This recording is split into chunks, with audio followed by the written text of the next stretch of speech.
Apat na minor de edad ang inaresto sa Davao City dahil sa pagnanakaw ng baril, gadget at 300,000 pisong cash. Ang perang tinangay ginamit daw nila sa bakasyon at pamimili ng bagong gamit para sa Pasko.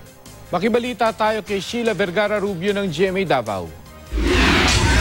Humingi ng tulong sa pulisya si Federico Casas matapos manakawan sa kanyang bahay sa Davao City.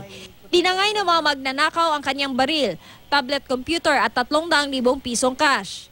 Matapos ang investigasyon, nagsagawa ng follow-up operation ang pulisya at inaresto ang 4 na minor de edad.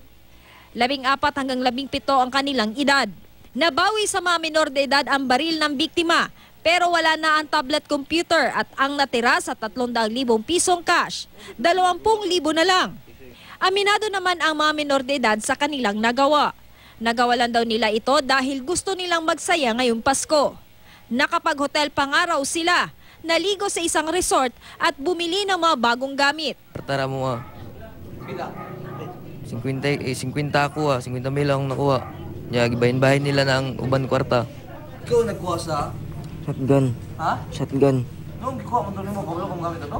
Hindi. Ha? Ngalingalingalingalingalingan lang ako. Saan may gamitan mo ito? Wala lang. Ha? Wala. Baligya o sa? Ibilin mo na ako to, sir. Ha? Ibilin ako.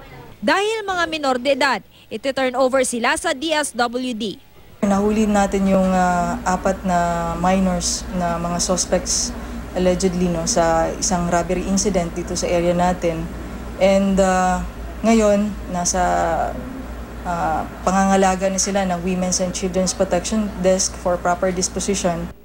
Sheila Vergara Rubio, Nagbabalita, Pilipinas.